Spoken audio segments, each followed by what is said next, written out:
Welcome students, ये हमारा part 3 है। पार्ट 1 और 2 आपको समझ में आया होगा। कोई दिक्कत हो तो कमेंट्स में मुझे प्लीज बताइएगा ताकि हम उसको अपडेट कर सके। नेटवर्किंग आप लोग का CUT का नेक्स्ट पार्ट है।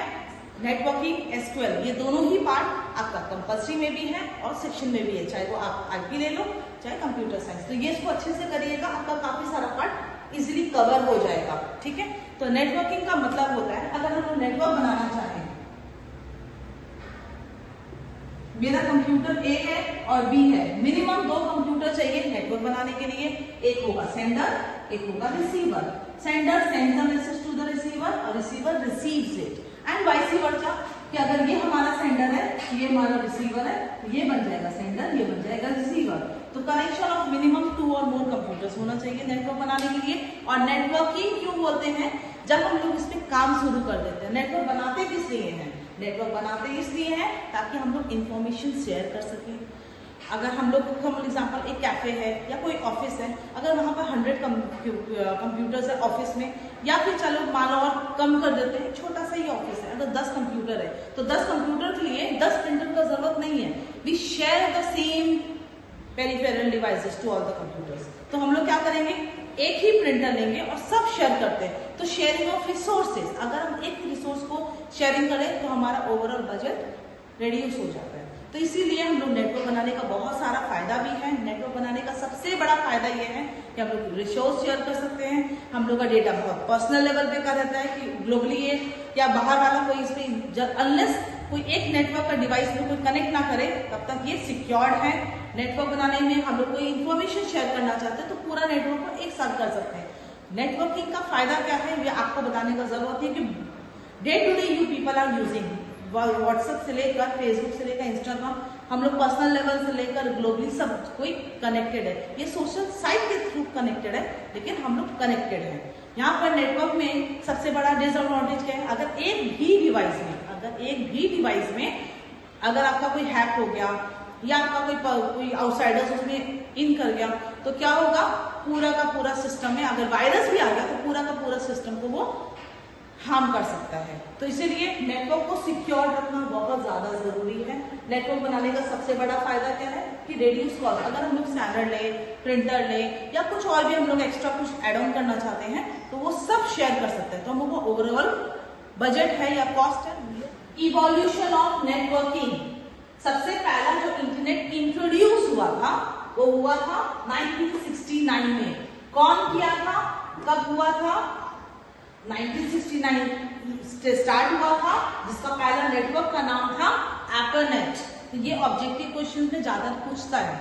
प्लस आपका एपरनेट का फुल फॉर्म कि एपरनेट जो इंटरनेट फर्स्ट कनेक्शन था उसका नाम क्या है? एपरनेट। उसका फुल फॉर्म है A for advance, R for research, P for project, A for agency और NET मतलब नेटवर्क। यहाँ पर NET डिनोट्स नेटवर्क। तो ये है इसका फुल फॉर्म। तो पहला नेटवर्क जो इंट्रोड्यूस हुआ था कौन सा ईयर और क्या नाम था और कौन किया? US defence and different universities ये किया था। नेक्स्ट है जब उसका थोड़ा सा एडवांसमेंट हुआ तो वो कब हुआ? 1980 में। कौन किया? Academic and engineering research purpose के लिए किया गया था ताकि रिसर्च हम लोग का और अच्छे से हो पाए। और उसका नाम दिया गया, एपरनेट चेंज करके हुआ NSF नेट। N का मतलब national, S for science, F for foundation और NET as usual network. Year है 1980। उसके बाद इसका और थोड़ा सा एडवांसमेंट हुआ। वो कब हुआ? 1990 में द इंटरकनेक्टिंग ऑफ एपरनेट मतलब एपरनेट और NSF नेट को और बहुत सारा अदर जो नेटवर्क था वो लोग सब कोई मिलाकर इंट्रोड्यूस किया जो आज तक हम लोग यूज कर रहे हैं। ये सब आप लोग का थ्योरी पार्ट है, ये आपको मगअप ही करना होगा। हो सके तो स्क्रीनशॉट ले लीजिएगा टू मेमोराइज दिस। इंटरनेट, तो इंटरनेट कब शुरू हुआ, कौन कौन मिला के किया, ये आपका ऑब्जेक्टिव क्वेश्चन आ सकता है। प्लस इंटरनेट का फुल फॉर्म होता है इंटर कनेक्टेड नेटवर्क। यह है इंटरकनेक्टेड नेटवर्क। तो ये रहा आपका इवोल्यूशन का मेन मेजर पार्ट जो आपको ध्यान रखना है, और आपको ये भी बता दें कि अभी भी इंटरनेट जो हम लोग कर रहे हैं वो विद टाइम थोड़ा इंप्रूवमेंट हो रहा है, लेकिन इवोल्यूशन में आपको अभी इतना ही पढ़ना है। नेक्स्ट टॉपिक है नेटवर्क टोपोलॉजीज। टोपोलॉजीज का मतलब आज अगर बहुत सारा कंप्यूटर्स है तो उसको कैसे अरेंज करके रखें। There are different ways to arrange computers. अगर नेटवर्क बनाना है तो हर एक नेटवर्क अलग अलग कलर से काम करता है। जैसे एग्जांपल सबसे पहला हम लोग है स्टार टोपोलॉजी। स्टार टोपोलॉजी का मतलब किस तरह से हम लोग कंप्यूटर को अरेंज करेंगे ताकि वो स्टार की तरह काम करेगा। जैसे एग्जांपल यहाँ पर है सेंट्रल नोड। सेंट्रल नोड मतलब बीच का नोड। कई बार हम लोग कंप्यूटर्स रखते हैं या नोड रखते हैं, कई बार हम लोग हब भी रख सकते हैं। तो सेंटर में हब भी हो सकता है, नोड भी हो सकता है। नोड मतलब सिंगल जो हम लोग कंप्यूटर यूज करते हैं उसको नेटवर्क में नोड भी बोल सकते हैं। तो सेंट्रल नोड है, उसमें हम लोग देखेंगे node 1, node 2, node 3, node 4, node 5। तो सब एक स्टार की तरह आपको लगेगा, मतलब समथिंग लाइक इस तरह का स्ट्रक्चर आपको नजर आ रहा है। तो ये एक स्टार की तरह है। तो पहला है स्टार टोपोलॉजी। स्टार मतलब वो दिखने में स्टार जैसा रहेगा। अब ये मत बोलिएगा ये कोरोना है, वो कोरोना नहीं है, ये है स्टार टोपोलॉजी, जिसमें अगर सेंट्रल नोड को अगर किसी और डिवाइस को या और कोई नोड को इंफॉर्मेशन सेंड करना है तो वो डायरेक्टली कर सकता है कि नोड 1 को करना है तो डायरेक्टली नोड 1 को करेगा, 2 करना है तो 2 को करेगा, 5 को करना है तो 5 को करेगा एंड सो ऑन। लेकिन अगर नोड 1 को नोड 3 को भेजना है तो सबसे पहले हमको सेंट्रल नोड को सेंड करना होगा, उसके बाद जाके वो नोड 3 को देगा। या फिर हमको 4 को 5 को देना है तो वो बगल में होने के बावजूद भी उसको सेंट्रल नोड, क्योंकि वहां से कोई कनेक्शन है ही नहीं। स्टार में हमेशा हम लोग सेंट्रल नोड पे जाते हैं और उसके बाद जाके हम लोग का होता है। तो 4 को अगर 5 को कुछ सेंड करना है डेटा तो नोड 4 क्या करेगा, सेंट्रल नोड को देगा, सेंट्रल नोड फिर 5 को देगा। यहाँ पर सबसे बड़ा डिसएडवांटेज क्या है कि अगर सेंट्रल नोड का कुछ भी प्रॉब्लम हुआ या खराब हो गया या डिस्ट्रॉय हो गया तो पूरा का पूरा सिस्टम डिस्ट्रॉय हो जाएगा। ओके, नेक्स्ट है आपका, यहाँ पर हम लोग क्या सीखे हैं, इसका फुल फॉर्म आपका टोपोलॉजी में कंसिस्ट ऑफ सेंट्रल नोड। यहाँ पर क्या है, इसका डेफिनेशन है that topology consist of a central node to which all other nodes are connected by a single path. मतलब अगर सेंट्रल नोड सबसे कनेक्टेड है और सबका सेंड करने का सेंट्रल पार्ट क्या है, सेंट्रल नोड। सेंट्रल नोड से ही हर एक नोड को हम लोग डेटा ट्रांसफर करते हैं। इसका एग्जांपल दिया हुआ है IBM 370 जस्ट है एग्जाम्पल। यहाँ पे बहुत सारा और भी एग्जाम्पल है, ये सबसे कॉमन एग्जाम्पल है। नेक्स्ट है बस। बस टोपोलॉजी को लीनियर भी बोल सकते हैं, या तो लीनियर बोलिए या बस बोलिए, बात एक ही है। बस टोपोलॉजी में क्या होता है कि यहाँ पर एक टर्मिनल दिया हुआ है, ये है हमारा टर्मिनल। टर्मिनल है, इस टर्मिनल से हम सारा नोड कनेक्ट कर रहे हैं, node 1, node 2, node 3, node 4, node 5। ये सबसे फास्टेस्ट माना जाता है, क्यों, क्योंकि स्ट्रेट पास होता है। अगर नोड 1 को नोड 4 को कुछ डेटा भी पास करना है तो नोड 1 चेक करेगा 2 है, 3 है, 4 है तो 4 को मिल जाएगा। अगर नोड 5 को 2 को देना है तो 5 क्या करेगा, इसी टर्मिनल से पास होगा 4 नहीं है, 3 नहीं है, 2 है, ऐसे तो 4 5 है, एक एक को चेक करता जाएगा।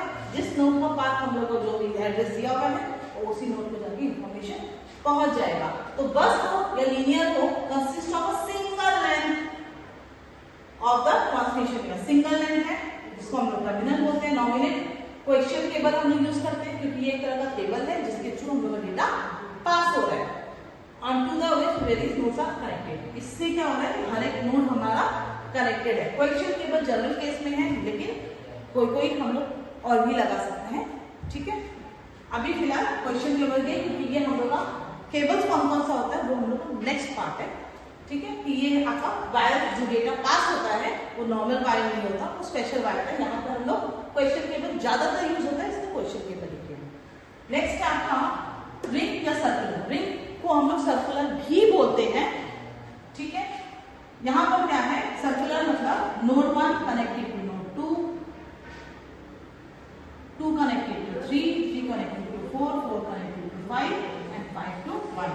मतलब ये एक रिंग की तरह आएगा, ये रिंग जैसा बन जाता है। देखिए एक रिंग जैसा बन जाता है, फिंगर रिंग जैसा, फिंगर रिंग ऐसा रिंग जैसा, इसीलिए इसका नाम दिया गया है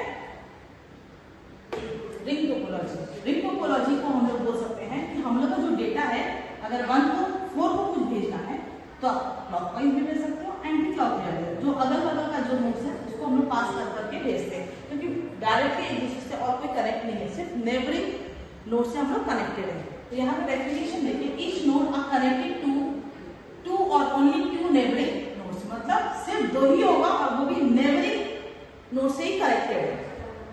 data is accepted from 1 neighbouring node, अगर हमको 1 को 4 को देना है तो रिसीव कहां से कर रहा है, 5 को मिल रहा है 1 से और फिर पास कर रहा है 4 से, neighbouring and transmitted to onward, मतलब ऑनवर्ड्स टू अनदर। अगर हम लोग को एक 1 है तो 1 5 को पास किया, 5 को इससे मिला और वो सिर्फ नेक्स्ट अपना नोड को ही फॉरवर्ड कर सकता है, मतलब 1 बाई 1 ये ट्रांसमिट हो रहा है, एक से ले रहा है दूसरे को फॉरवर्ड कर रहा है, ये इसका है। तो चाहे क्लॉकवाइज हो चाहे एंटी क्लॉकवाइज हो, तो इस तरह से हम लोग रिंग या सर्कुलर को डिफाइन करते हैं। एक्चुअली टोपोलॉजी का कॉन्सेप्ट क्या है कि जिस तरह से नोड मेरा कनेक्ट है और कैसे डेटा पास हो रहा है, कैसे कनेक्शन हो रहा है, उसका जो स्ट्रक्चर है उसी को डिफाइन किया गया है। अगर आपको याद लर्न ना भी हो, अगर आपको ठीक से मगज नहीं हो, तो अगर आप इसको एक्सप्लेन भी कर दोगे या उसको कॉन्सेप्ट अच्छे से कर दोगे तो भी आपका ये डेफिनेशन डाल हो जाएगा। क्योंकि देखिए अभी भी हम लोग क्या कर रहे हैं, स्ट्रक्चर को ही डिफाइन कर रहे हैं। नेक्स्ट है मेस।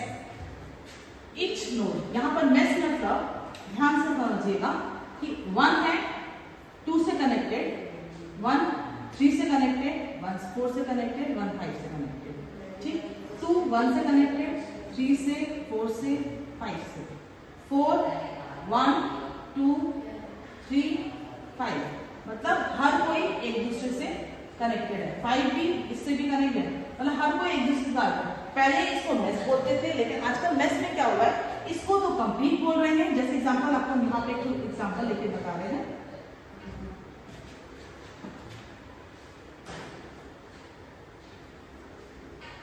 चार है, ये इससे कनेक्टेड हुआ, ये इससे कनेक्टेड हुआ, ये इससे कनेक्टेड, ये तीनों से कनेक्टेड। सेकेंड वाला नोड इससे कनेक्टेड, इससे और इससे कनेक्टेड। थर्ड वाला नोड इससे भी कनेक्ट, इससे भी, इससे भी, ये भी सबसे, मतलब all are interconnected with each other. तो जनरल केस में हम लोग इसको कंप्लीट भी बोलते हैं, इसीलिए आजकल मेस में 1 और 2 एक्स्ट्रा नोड का ऐड ऑन हो गया। अब ये इससे कनेक्टेड है, ये इससे कनेक्टेड है, ये इससे कनेक्टेड है, ये इससे कनेक्टेड है, मतलब कुछ एक्स्ट्रा नोड है, तो ये मेस हो गया। कंप्लीट हो ना हो, डायरेक्टली और indirectly all are interconnected to each other is mesh. तो each node is connected to one another, ठीक है। 1 और मोर नोड, एक नोड एक या एक से ज्यादा नोड से कनेक्टेड है to provide a alternative route in the case that host is either down or too busy. अगर होस्ट मेरा बिजी है तो हम लोग दूसरा नोड से भी कनेक्टेड कर सकते हैं। नेक्स्ट है हम लोग का ट्री। ट्री में क्या होता है कि अगर एक नोड है, ये है रूट नोड, 2 नोड से कनेक्टेड है, फिर 2 फिर इससे कनेक्टेड है, फिर ये इससे कनेक्टेड है, ये चाहे एक और नोड से कनेक्टेड हो सकता है, तो नोड 9 तक लिखा है तो नोड 10 हो गया। फिर यहाँ पर 4 इससे कनेक्टेड है, फिर यहाँ पर ये इससे कनेक्टेड है, हो सकता है इससे और 2 कनेक्टेड हो। तो ऐसे हम लोग ये ट्री सिस्टम देखने में ट्री जैसा लगेगा। तो यहाँ पर हम लोग देख रहे हैं कि ये है हमारा रूट, जहाँ पे स्टार्टअप हो रहा है कोई नोड का और उसके बाद वो एक रूट की तरह चल रहा है, ठीक है। The shape of the network is that of the inverted tree, मतलब ये क्या है, इन्वर्टेड ट्री की तरह, मतलब एक नोड और फैल रहा है, फिर वो फर्दर कर रहा है, एक ट्री स्ट्रक्चर का सब ब्रांचिंग हो रहा है, ब्रांचिंग, रूट ब्रांचिंग है, सब ब्रांचिंग, इसका ब्रांच हो रहा है, उसके बाद फिर सब ब्रांचिंग हो रहा है। इस तरह से अगर स्ट्रक्चर रहता है तो इसको हम लोग बोलते हैं ट्री टोपोलॉजी। तो टोपोलॉजी में हम लोग जनरल में क्या सीखे कि अलग अलग स्ट्रक्चर है, अलग अलग तरीके से नोड इंटरकनेक्टेड है, इसको हम लोग बोलते हैं टोपोलॉजी। कनेक्शन, इंटरकनेक्शन या connection of different computers, different patterns, अलग अलग पैटर्न से अलग अलग तरह से हम लोग इसको कनेक्टेड करते हैं। तो यहाँ पर 5 तरह का आपका टोपोलॉजी है। अगर याद ना रहे तो उसका स्क्रीनशॉट ले लीजिएगा, आपको लर्न करने में थोड़ा इजी रहेगा। तो अगर पैटर्न से अगर हम लोग कोई चीज को या कंप्यूटर्स को कनेक्ट करते हैं, इसको हम लोग बोलते हैं network topology, interconnection of computers in different manners. Okay, I think यहाँ तक कोई डाउट्स है, कोई डाउट्स हो तो प्लीज